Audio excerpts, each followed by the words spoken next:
Hello বন্ধুরা, কেমন আছো সবাই? আশা করছি সকলেই অনেক ভালো আছো। প্রিয় বন্ধুরা, আজকে তোমাদের জন্য নিয়ে এলাম আরও একটি নতুন গল্প। আশা করছি তোমাদের দাঁড়িয়ে যাবে, তাই ভিডিওটি শুরু থেকে শেষ পর্যন্ত দেখো। আজকেই আমার বিয়ে হয়েছে। বিদায়ের সময় মা আমাকে ডেকে বললেন, চামেলি, বাসর রাতের স্বামীকে তোর কাছে আসতে দিবি না, কারণ সে যদি তোর কাছে আসে তাহলে তাকে ডিভোর্স দিয়ে দেবে। তাই মনে রাখিস, তোর স্বামী যেন তোকে স্পর্শ করতে না পারে। আমি অবাক হয়ে মায়ের দিকে তাকালে মা বললেন, শোনো, আপাতত যতটা পারিস স্বামীর থেকে দূরে থাকবি। কিন্তু মা, সে কি মানবে? কতদিন অপেক্ষার পর মোহিত আমাকে পেয়েছে, তাই আমার কাছে না এসে সে কি মানবে? তারপর মা আমাকে এমন বাস্তবতা বললেন যে আমি কেঁপে উঠলাম। আমি বললাম, মা, তোমার আমাকে বিয়ে দেওয়া উচিত হয়নি। মোহিতের জীবন নষ্ট করার আগে তোমার একবার ভাবা উচিত ছিল। মোহিত যখন এই সত্যটা জানতে পারবে, তখন তার সমস্ত কিছু শেষ হয়ে যাবে। তুমি এটা ভালো করনি। আমার চোখে জল চলে এলো। মা, তুমি আমার কাছে এই সত্যটা কেন লুকিয়ে রেখেছিল? মা বললেন, মোহিতের জেদর কারণেই এই বিয়ে হয়েছে। আমি প্রথম প্রথম এই সম্বন্ধে না করেছিলাম, কিন্তু ওরা যখন মানল না, তখন আমিও ভাবলাম, যাক, তোরও সংসার হবে, হয়তো সময়ের সাথে সাথে তোর জীবনেও সুখের রঙে ভরে উঠবে। কতদিন তুই এ বাড়িতে এভাবে বসে থাকবি? এখন আমি কি করব? মন খারাপ করে শ্বশুর বাড়িতে গেলাম। এখানে এসে আমি সেটাই করলাম যেটা মা বলেছিল, আমার স্বামীকে কাছে আসতে দেইনি। বাসর রাতে সে ঘরে এসে বিছানায় বসে আমার সৌন্দর্যের প্রশংসা করল। তারপরে আমার হাত ছোঁয়ার সাথে সাথে আমি তাকে পিছনে ঠেলে দিলাম। মোহিত অবাক হয়ে আমাকে এর কারণ জিজ্ঞেস করলে আমি কাঁদতে শুরু করলাম, কিন্তু কারণ বললাম না। তারপর একদিন আমার স্বামী মোহিত আমার পুরো গোপন ব্যাপারটি জানতে পেরে গেল। আমি লজ্জায় কাউকে মুখ দেখাতে পারলাম না, কারণ আমার মধ্যে বউ হওয়ার। আমি মোহিতের রুমে বিছানায় বসে আছি, আর সে অবাক হয়ে আমার দিকে তাকিয়ে আছে। আমার খুব দুর্বল লাগছে। আমি বরফের মতো একদম জমে গেছি। আমি অনুভব করতে পারছি সামনে বসা আমার স্বামীর তীক্ষ্ণ নজর আমার শরীরের দিকে। সে বলতে লাগলো, কি ব্যাপার চামেলি, এই বিয়েতে কি তোমার মতো ছিল না? আমি চোখ তুলে তাকে দেখে অনেক কষ্টে চোখের জল ধরে রেখেছি। আমার ঠোঁট কাঁপছে। মোহিত আমাকে খুব কড়া এবং রাগী শব্দে এর কারণ জিজ্ঞেস করল, কিন্তু আমি চাইলেও আসল কারণ বলতে পারছি না। সে আবার গম্ভীর স্বরে আমাকে জিজ্ঞেস করল, চামেলি, তোমাকে কিছু জিজ্ঞেস করেছি তো? তার এমন শব্দে আমি আতঙ্কিত হয়ে জোরে জোরে কাঁদতে শুরু করি। কিন্তু আমার সামনের লোকটা বোধহয় প্রতিজ্ঞা করেছে যে সে উত্তর না পেলে আমাকে ছাড়বে না। মোহিত আবার উচ্চস্বরে বলল, তোমার কান্না থামাও, আর আমাকে প্রত্যাখ্যানের কারণ বলো। তুমি যদি ভাবো তোমার এই কান্না দেখে আমি গলে যাব আর আজ রাতে তোমার ধারে কাছে আসব না, তাহলে এই ভুল ধারণা তোমার মন থেকে বের করে নাও। এটা বলেই সে আমার কাপা হাতটা শক্ত করে চেপে ধরল। আমি হাতটা টেনে নেওয়ার চেষ্টা করতেই সে আমার আরও কাছে এসে বলল, চামেলি, তুমি কি আমার পরীক্ষা নিচ্ছ? আমি কি অন্যায় করেছি যে তুমি এভাবে আমার থেকে দূরে সরে যাচ্ছ? আমাকে তোমার কাছেও আসতে দিচ্ছে না। আজ আমাদের বাসর রাত। বিয়ে নিয়ে ছেলে ও মেয়েদের মনে কত স্বপ্ন থাকে, আর তুমি আমাকে তোমার কাছে আসতেই দিচ্ছে না? অন্তত আমাকে এর কারণটা বলো, হয়তো আমি তোমার সমস্যার সমাধান করতে পারবো। চামেলি, আমি কোনো দেবদূত না যে মেয়েটি আমার জন্য সব দিক দিয়ে বৈধ। আমি কি কেবল তাকে দেখি থাকবো? আমি অনেক কষ্টে এই সময় পার করেছি। আমি সবসময় তোমার সঙ্গে স্বপ্ন দেখেছি। ধীরে ধীরে মোহিতের কথা বলার ধরন মোহনীয় হয়ে উঠতে শুরু করে। সে আমার মুখের উপর ঝুলে থাকা চুলের দিকে নেশা নেশা চোখে তাকিয়েছিল, আর আমার বুক ধুকধুক করছিল। আজ তাকে যত মরিয়া মনে হচ্ছে, তাকে থামানো আমার পক্ষে খুব কঠিন। কিন্তু আমি অসহায়। আমার মা আমাকে যে কথা বলেছে তা যদি মোহিত জানত, তবে আমাকে ডিভোর্স দিয়ে দিত। মোহিত আমাকে মুখ দেখার জন্য একটি সোনার চেইন দিল। সেটা পরানোর সময় তার আঙ্গুলগুলি আমার ঘাড়ে ঘুরছিল, আর আমার সমস্ত শরীর জুড়ে শিহরণ সৃষ্টি হয়েছিল। আমি তাড়াতাড়ি তার হাত ঠেলে দিয়ে আমিও পিছনে সরে এসে বললাম, মোহিত, আমাকে বোঝার চেষ্টা করো, প্লিজ, আমাকে 1 মাস সময় দাও। আমি অনুনয় বিনয় করেছিলাম, কিন্তু মোহিতের নেশা চড়েছিল। সে কিছু শোনার মুডেই ছিল না। সে বলল, আমাকে কারণটা বলো, না হলে আমি জোর খাটাবো। তোমার কাছ থেকে আমার অধিকার আদায় করে নিলেও তুমি আমাকে কিছুই বলতে পারবে না। সেও সম্ভবত প্রতিজ্ঞ করেছিল আমার কথা না শোনার, কিন্তু আমি জানতাম মোহিতের সাথে এই ঘনিষ্ঠতা আমার জন্য কি নতুন বিপদ নিয়ে আসতে চলেছে, কিন্তু আমি তাকে আটকাতেও পারছি না। যতই সে আমার কাছাকাছি আসছিল ততই আমার অবস্থা খারাপ হয়ে যাচ্ছিল। আমি এতটাই টেনশনে ছিলাম যে বিছানায় অজ্ঞান হয়ে পড়ে যাই। মোহিত চামেলি চামেলি ডাকছিল আর আমার হাত ধরে নাড়াচ্ছিল। হয়তো ওর ধারণা ছিল না যে আমি অজ্ঞান হয়ে যাব। হয়তো আমি অজ্ঞান হয়ে গেছি কারণ মায়ের সেই কথা আর তার উপর স্বামীর সেই দাবিগুলোর চাপ। আমি চাইলেও আমার স্বামীকে আমার কাছে আসতে দিতে পারিনি। এমন নয় যে আমার জীবনে অন্য কোনো পুরুষ ছিল। আমি মোহিতকে খুব পছন্দ করতাম। এটাও নয় যে অতীতে আমার সাথে এমন কোনো ঘটনা ঘটেছিল যে আমার গোপন রহস্য ফাঁস হয়ে যাওয়ার ভয় পাব। কিন্তু আমার যে সমস্যা সেটা কম মেয়েদেরই থাকে। যখন জ্ঞান ফিরল তখন আমি হাসপাতালের বেডে। শাশুড়ি ও মোহিত আমার কাছে চিন্তিত হয়ে দাঁড়িয়েছিল। শাশুড়ি আমাকে কেমন লাগছে জিজ্ঞেস করলেন। লেডি ডাক্তার বললেন, এখনই একেবারেই ঠিক আছে। আপনারা চাইলে এনাকে বাড়িতে নিয়ে যেতে পারেন। তারা কিছুক্ষণের মধ্যে আমাকে বাড়িতে নিয়ে এলো। শাশুড়ি আমাকে আমার ঘরে রেখে বিশ্রাম নিতে বললে আমি বিছানায় শুয়ে পড়লাম। বিয়ে বাড়ির কারণে বাড়িতে অনেক অতিথিরা উপস্থিত ছিলেন। আমি শুনতে পাচ্ছিলাম মোহিতের দাদা, ভাই, জামাইবাবুরা মোহিতের সাথে মজা করছে যে বাসর রাতেই তুমি তোমার বউয়ের সাথে এমন কি করলে যে বেচারা মেয়েটি একেবারে অজ্ঞান হয়ে গেল।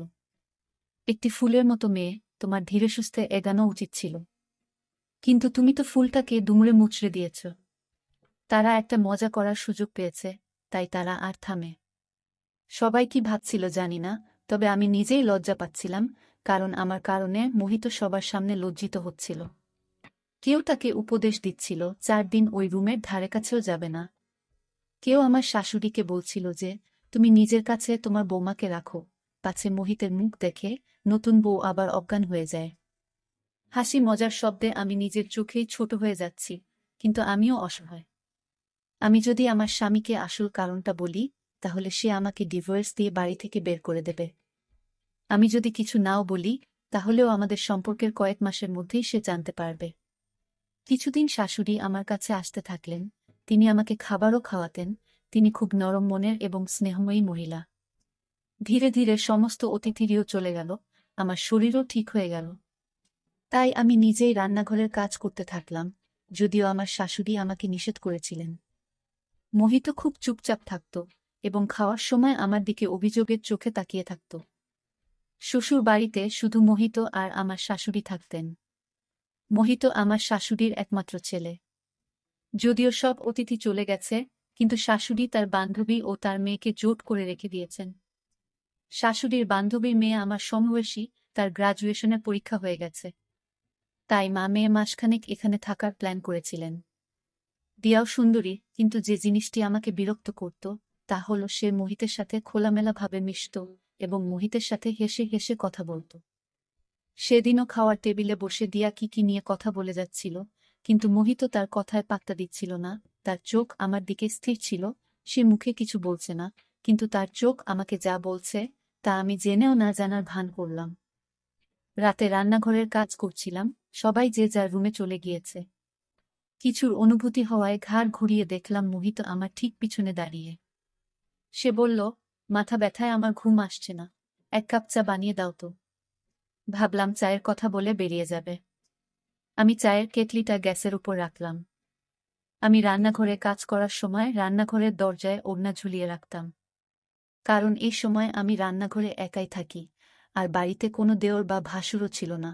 কিন্তু মোহিত হঠাৎ এভাবে রান্নাঘরে এসে আমার কাছে দাঁড়াবে তা আমার ধারণা ছিল না। আমি যখন ওর দিকে মনোযোগ দিয়ে দেখলাম তখন আমার লজ্জা লাগতে লাগল।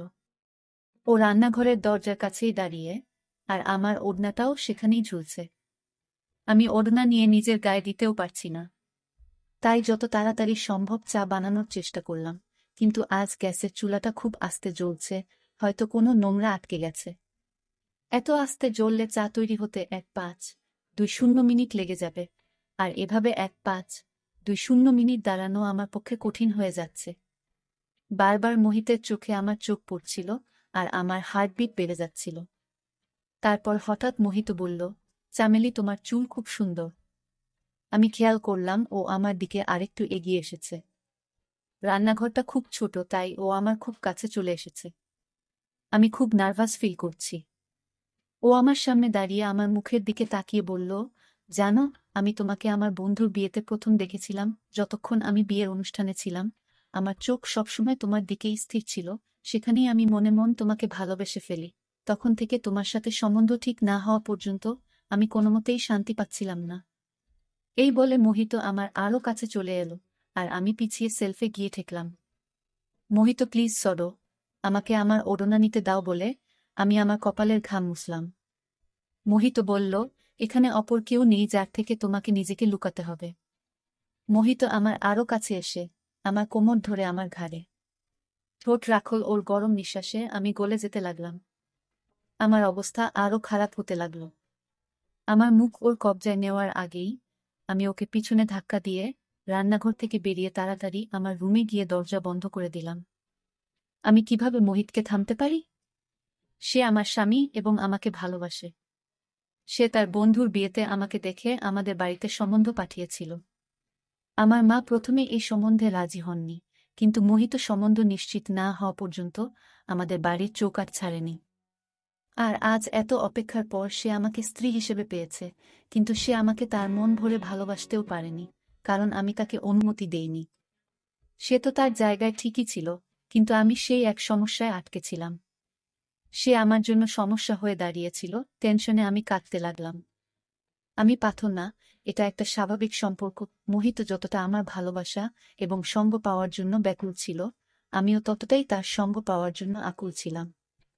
মনে হতো আমি সমস্ত কথা ভুলে তার বুকের মধ্যে লুকিয়ে পড়ি, কিন্তু আমার অসহায়ত্ব আমাকে আটকে রেখেছে। কাঁদতে কাঁদতে কখন ঘুমিয়ে পড়েছি জানি না। সকালে যখন ঘুম থেকে উঠলাম, মোহিত অফিসে চলে গেছে। আমি মোহিতের এত তাড়াতাড়ি অফিসে যাওয়ার কারণ জিজ্ঞেস করলে শাশুড়ি বললেন, তিনি জানেন না, হয়তো অফিসে কিছু জরুরি কাজ আছে। আমার মনে পড়ল আমি সারারাত রুম দরজা ভিতর থেকে বন্ধ রেখেছিলাম। সম্ভবত মোহিত ডাইনিংয়ের সোফায় ঘুমিয়েছে। তার ব্যাগ জামাকাপড় তো রুমেই। বুঝলাম মোহিত অফিসে যায়নি, বাড়ি থেকে কোথাও একটা চলে গেছে। এখন আমার মোহিতের চিন্তা হতে লাগল। জানি না সে কোথায় গেছে, হয়তো সে আমার উপর রাগ করেছে। এইসব চিন্তাতেই সারাদিন কাটালাম। সন্ধ্যার দিকে মোহিত এসে সোজা ঘরে চলে গেল। তারপর থেকে মোহিত আমার সাথে কথা বলা একেবারেই বন্ধ করে দিল। সে আমার দিকে তাকায়ও না। একবার আমি তার অফিসের কাপড় ইস্ত্রি করতে শুরু করলে সে আমার হাত থেকে কাপড় ছিনিয়ে নিয়ে বলল, আমার কাজ করার দরকার নেই। সে তার জামাকাপড় দিয়াকে দিয়ে দিল। নাস্তার কথাও তাকেই বলল। আমি অস্থির বোধ করছিলাম। সম্ভবত আমার প্রতি মোহিতের ব্যবহার ঠিকই ছিল। কতক্ষণ সে আমার সাথে ভদ্র থাকতে পারে? কিন্তু আমার জীবন বেরিয়ে যাচ্ছিল যখন আমি দিয়াকে তার পিছন পিছন ঘুরতে দেখলাম। সে আনন্দের সাথেই মোহিতের সব কাজ করে দিচ্ছিল। আমি অবাক হয়ে দেখতাম যে মোহিত সন্ধ্যায় যখন অফিস থেকে ফিরত, দিয়া নববধূর মতো সেজে দরজায় দাঁড়াত। মোহিত ভেতরে এলে দিয়া দৌড়ে তার কাছে যেত, হেসে তাকে হ্যালো বলে তার হাত থেকে ব্যাগটি নিয়ে যেত। যেগুলো আমার দায়িত্ব ছিল সেগুলো খুশি হয়ে দিয়া পূরণ করত। আর আমার মধ্যে যেন আগুন লেগে যেত। কিন্তু আমি কী বা করতে পারি, কারণ মোহিত নিজেই তাকে এত গুরুত্ব দিচ্ছিল। সম্ভবত মোহিত আমার কাছে যা চাচ্ছিল তা আমি পূরণ করতে পারিনি। যদি বিষয়টা এতেই সীমাবদ্ধ থাকত তাহলে ঠিক ছিল। রাতে একবার যখন চোখ খুললাম, বাইরে ডাইনিং রুমে কথা বলার আওয়াজ শুনতে পেলাম। রুম থেকে বের হয়ে দেখলাম দুজনে হাসতে হাসতে কথা বলছে, আর সামনে 2 কাপ চা রাখা ছিল। আমাকে দেখে দিয়ার হাসি থেমে গিয়েছিল, কিন্তু মোহিত একেবারে নির্লিপ্ত হয়ে বসে দিয়ার সাথে এমনভাবে কথা বলতে থাকল যেন আমাকে নিয়ে তার কোনো চিন্তা নেই। আমি কাঁদতে কাঁদতে নিজের রুমে চলে এলাম। আমার জীবন ধীরে ধীরে নষ্ট হয়ে যাচ্ছে। কিন্তু আমি জীবনের সেই পর্যায়ে দাঁড়িয়ে যেখানে সামনে আগুন আর পিছনে খাদ। আমি যদি মোহিতকে সত্যিটা বলি, তাহলেও আমার সংসার নষ্ট হয়ে যেত। আর না বললে দিয়া নামের এই মেয়েটা আমার জায়গাটা নিয়ে নেবে। একজন নারী সবকিছু সহ্য করতে পারে, কিন্তু সতীনের দুঃখ নয়। আমার আর মোহিতের মধ্যে যা থাকুক, আমি চাই না দিয়া আমাদের মাঝে আসুক। তাই আমি শাশুড়িকে বললাম যে, দিয়া এখানে এসেছে অনেক দিন হয়ে গেল, সে কবে যাবে? যদিও দিয়ার মা চলে গেছে অনেক দিন হল। দিয়া এই বলে থেকে গেছে যে আমি আর কিছুদিন এখানে থাকতে চাই। শাশুড়ি বললেন, আমিও তাকে বলেছি যে, তুমি এসেছ অনেক দিন হয়ে গেল। এখন তুমি তোমার বাড়িতে যাও। সেও যেতে চায়, কিন্তু মোহিত তাকে যেতে দেয়নি। এটা শুনে আমার মনে হলো কেউ যেন আমার হৃদয় চেপে ধরেছে। মোহিত কেন তাকে যেতে দিতে চায় না? একবার রান্নাঘর থেকে বেরিয়ে দেখি দুজনে ড্রয়িং রুমে গল্প করছে। আমি দরজায় দাঁড়িয়ে যা শুনলাম তা আমার হুঁশ উড়িয়ে দিল। আগে জানতাম না যে দুজনের মধ্যে কি চলছে, কিন্তু আজ এই রহস্যের উপর থেকেও পর্দা সরে গেল।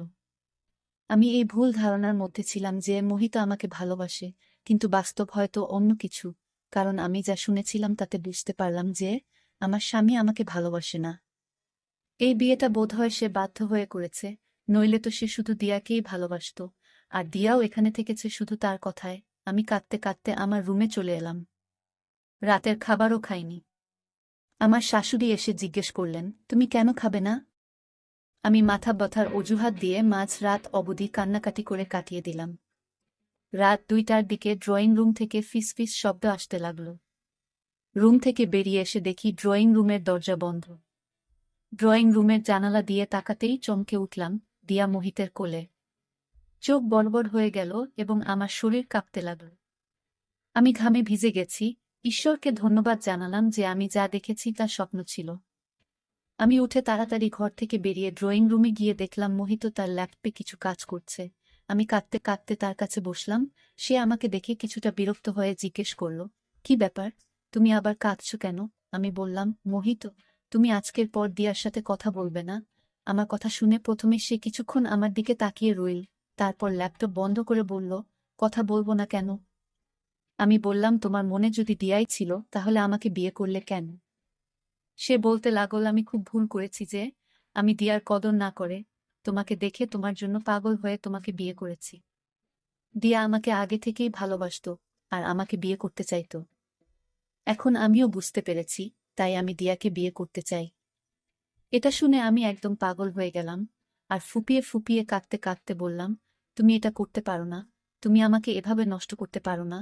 তোমাকে ছাড়া আমি মরে যাব। মোহিত, আমি তোমাকে খুব ভালোবাসি। আমার কথা শুনে মোহিত আমার হাত ধরে রুমে নিয়ে এসে রুমের দরজা বন্ধ করে দিয়ে বলল, শুধু এইটুকুই আমি শুনতে চেয়েছিলাম। আমি জানতাম তোমার মধ্যে হৃদয় আছে, তাই আমি দিয়াকে অনুরোধ করেছিলাম এই নাটকটা করতে। চামেলি, দিয়া আমার নিজের বোন। মায়ের বান্ধবীর কোনো সন্তান নেই, তাই মা দিয়াকে তাকে দিয়েছিলেন। এটা আমার জন্য একেবারে নতুন, আমি জানতাম না। তখন মোহিত বলল যে তুমি আমাকে দূরে ঠেলে দিয়েছিলে, যেটা আমাকে খুব কষ্ট দিয়েছে। আমি ভেবেছিলাম তুমি হয়তো অন্য কাউকে ভালোবাসো, তাই আমার থেকে দূরে থাকার অজুহাত খুঁজছ।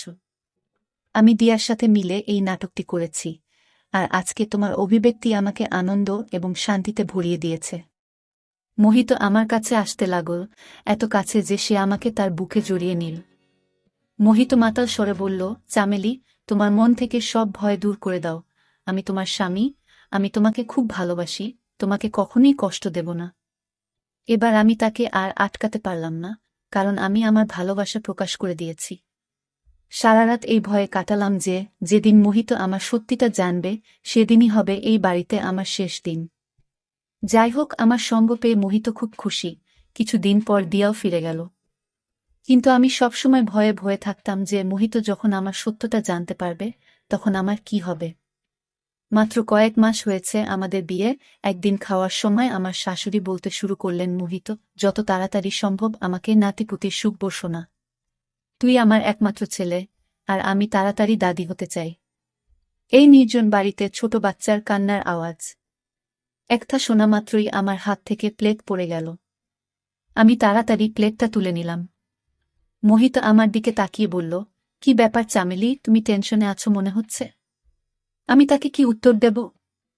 আমি চুপচাপ রইলাম দেখে মোহিত হেসে তার মাকে সান্ত্বনা দিয়ে বলল, মা, এত তাড়া কিসের?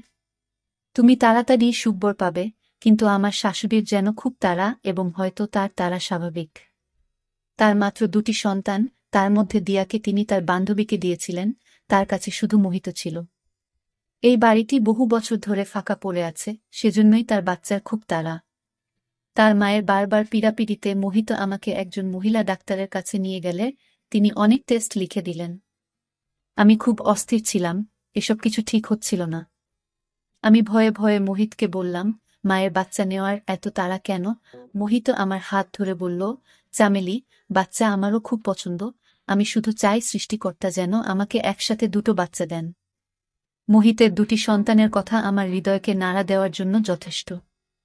আমার মা আমাকে যে সত্যিটা বলেছিলেন, আমি জানতাম আমি মোহিতকে এই সুখ কখনো দিতে পারব না, আর যেদিন মোহিত এটা জানবে সেদিনই হবে এই বাড়িতে আমার শেষ দিন।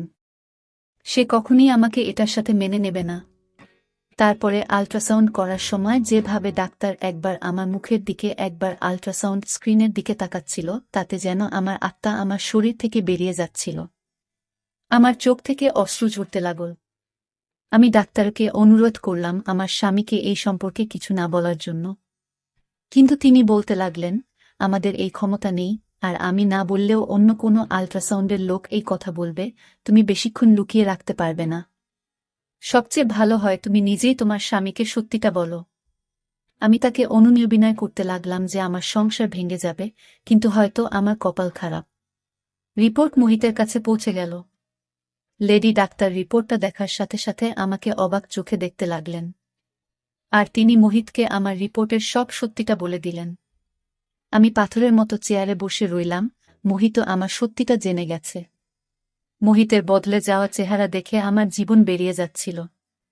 বাড়ি যেতেই আমার শাশুড়ি যখন মোহিতকে আমার রিপোর্ট সম্পর্কে জিজ্ঞাসা করলেন, মোহিত বলল যে ডাক্তার এখনো কিছু বলেনি। আমি এই কথা শুনে কিছুটা স্বস্তি অনুভব করলাম, কারণ শাশুড়ি জানলে আমাকে হাত ধরে বাড়ি থেকে বের করে দিতেন। আমি চুপচাপ আমার রুমে চলে এলাম। এখন অস্থিরতায় আমার জান বেরিয়ে যাচ্ছিল। জানি না মোহিত রুমে এসে আমাকে কি শাস্তি শোনাবে। মোহিত যখন রুমে এলো, তখন তার চোখ লাল। আমার বুক ধুকপুক করছে, আমার চোখ থেকে অবিরাম অশ্রু বয়ে যাচ্ছিল। সে এসে আমার কাছে বসে চুপচাপ কিছুক্ষণ আমার দিকে তাকিয়ে রইল। সে মুখে তো কিছুই বলল না, কিন্তু তার চোখ যেন অনেক কিছু বলছে যে, কেন তুমি আমার কাছ থেকে এত বড় একটা কথা লুকালো। আমার চোখ থেকে অবিরাম অশ্রু ঝরতে থাকল, আমি নিজেকে ভাগ্যের হাতে ছেড়ে দিয়েছি। কিছুক্ষণ পর মোহিত বলতে লাগল, শুধু একটা কথা বলো চামেলি, তুমি কি এটা আগে থেকেই জানতে?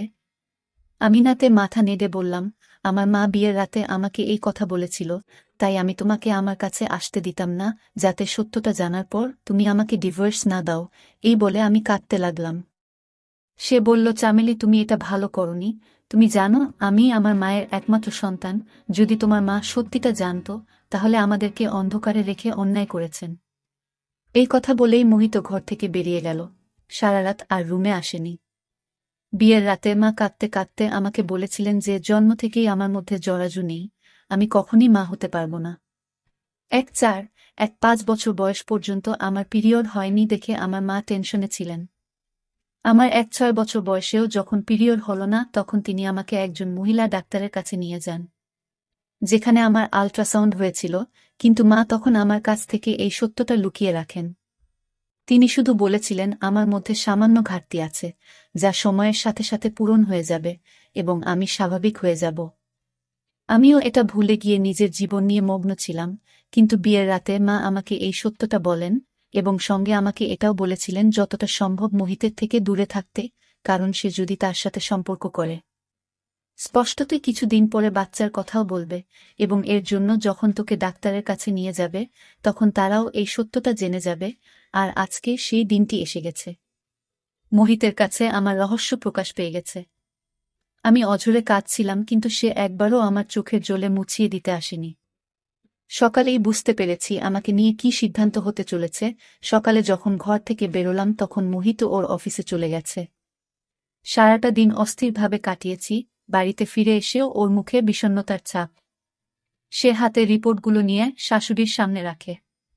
আমি ভয়ে মরে যাচ্ছিলাম, কিন্তু জানতে পারলাম আমার শাশুড়ি সম্পূর্ণ নিরক্ষর।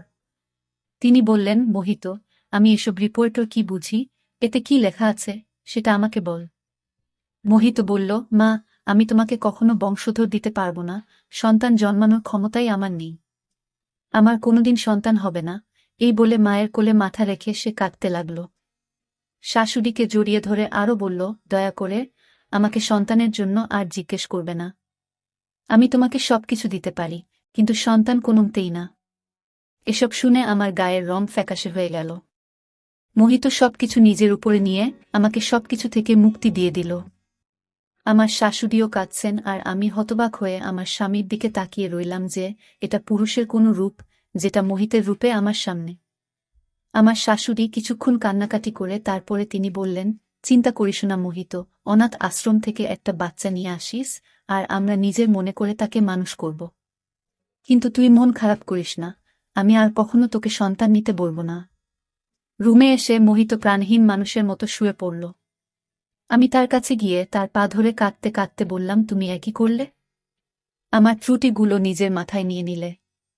সে আমাকে হাত ধরে তার কাছে বসিয়ে বলল, স্বামী স্ত্রী একে অপরের অঙ্গ এবং আমাদের নিজেদের ত্রুটিগুলো মেনে নিতে হয়। তুমি আমার, তোমার ত্রুটি আমারও ত্রুটি এবং তোমার গুণ আমারও গুণ। আমি বলছি না যে এসব আমার কাছে সহজ ছিল, কিন্তু আমি তোমাকে ছেড়ে থাকতে পারব না। এইসবে তোমার কোনো দোষ নেই। এই বলে মোহিত আমাকে বুকে জড়িয়ে ধরল। আমি পৃথিবীর সবচেয়ে ভাগ্যবান মহিলা যে মোহিতের মতো স্বামী পেয়েছে। আজ আমাদের বিয়ের 5 বছর হয়ে গেছে। দিয়ারও বিয়ে হয়ে গেছে, আর সে যমজ সন্তানের জন্ম দিয়েছে। একটি ছেলে দিয়া আমাকে এবং মোহিতকে দিয়েছে। আমি আনন্দের সাথেই দিয়ার ছেলেকে নিজের করে নিয়েছি। এখন মোহিত এবং আমার শাশুড়িও খুব খুশি। ওই বাচ্চার জন্য এখন মনে হচ্ছে আমাদের পরিবার পরিপূর্ণ। ধন্যবাদ বন্ধুরা গল্পটা শোনার জন্য।